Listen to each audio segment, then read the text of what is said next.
I don't know either, man. You can exit out of the thing and then restart it, but you know. There's the little right in there is the full screen. So we're gonna reset there, and then yeah. See, I run that during the show. He doesn't bother with it ever. Is there a button on there? It says it. If I was gonna show you over here, it'd be right there. If that was a touchscreen wall, you know, there we go. Stephen Westdahl, are you ready? Good God, I hope so. Right Club audience, are you ready for a little bit of right versus wrong? All right, well, let's hear that piece on right. 3, 2, 1, begin. I am often asked by first-time Right Club participants, what is the right way to write a Right Club piece? I tell them that there is no one right way, but there are many wrong ways. But since I was not given the topic of wrong this evening, I cannot discuss the wrong ways to do Right Club pieces. Therefore, I will give you 6 examples of how to do a Right Club piece the right way. And I'll use right as my topic. Number 1, gravitas. Ethics, morals, beliefs, values. Call it what you will. Right versus wrong. Truth versus error. Good versus evil. It's heavy, serious, weighty subject matter. And so then, you know, if that doesn't work, I'd suggest attack number 2, open with a joke. Hey, so, did you hear about how the righteous side of good finally triumphed over the villainous army of evil and brought about the end to that eternal war? Well, good snuck into evil's camp in the middle of the night under cover of darkness and killed them all while they slept.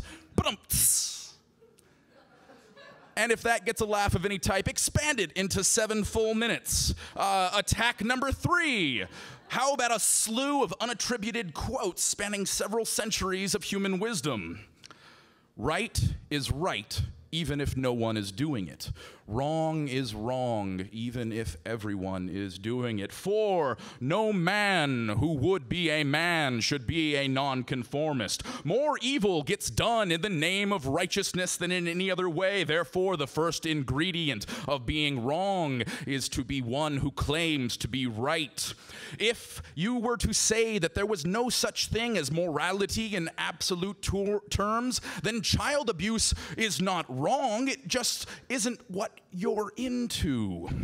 Genuine tragedies of the world are not the conflict between right and wrong. They are the conflict between 2 rights.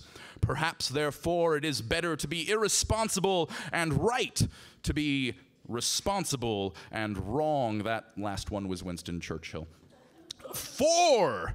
If the random slew of quotes doesn't work for you, then go to the more general facts. So, Proposition 4 for a possible Right Club piece. A list of facts that can occasionally be flow together a little bit, such as America calls itself the land of the free, but Thailand is a word that actually means land of the free.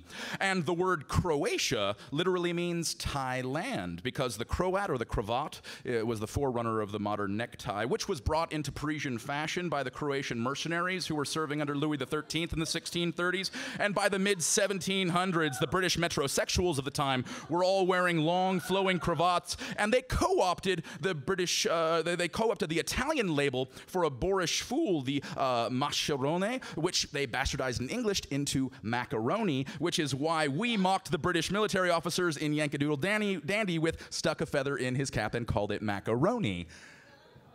Oh, you guys like those, do you? All right. Then let's try this one. St. Patrick, the patron saint of Ireland, was British. There are no snakes in New Zealand, and nor is there heartworm disease or rabies. The French horn comes from Germany. Sake is a rice beer and not a rice wine. German chocolate cake is not German. The recipe comes from 1950s Texas and called for Baker's German sweet chocolate, a brand name honoring an Englishman, Samuel German. The Caesar salad was not named for Julius Caesar. An Italian immigrant named Caesar Candini invented the dish in 1924 in San Diego, and to be right, there are no anchovies in a Caesar salad. There is Worcestershire sauce, which has anchovies in it. Cinco de Mayo is not the Mexican 4th of July. It commemorates the Battle of Puebla in 1862 when General Zaragoza defeated Napoleon III with only half as many men. And this was the first defeat the French army had since Napoleon III's uncle, Napoleon Bonaparte, was defeated at Waterloo. And for the record, Napoleon Bonaparte was not a short man. There is a small difference between the measurement of the French pounce, which is 2.71 centimeters, and the British inch, which is 2.54 centimeters. Napoleon was 1.5 meters tall, 5'7", which is above average for that time in history, and he surrounded himself with elite guards who, at the bare minimum, were 6 feet tall. So stop saying that Napoleon was short.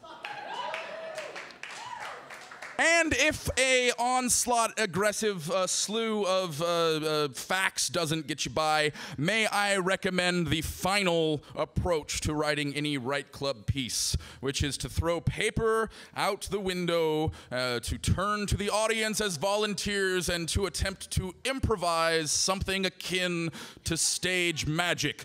So I will now attempt to take statements that are so obviously wrong and get you all to agree that they are right with me, that I will magically turn right, or wrong into right, and therefore win this whole thing. And we'll see if I can do that in 1 minute.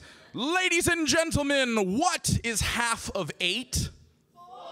4. Everybody agrees that half of 8 is 4, yes? Yes. Okay, so if I were to say 0 is half of 4, would any of you say that I was right? You would all say I was wrong. Ladies and gentlemen, 8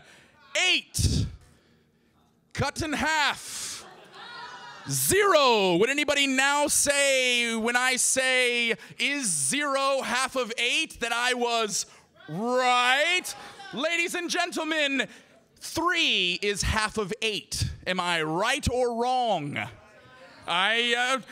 Sometimes, ladies and gentlemen, half of 8 is 3. There we go. Now I can keep doing it. How about half of 8 is 6 and 2? Yeah! Shut up!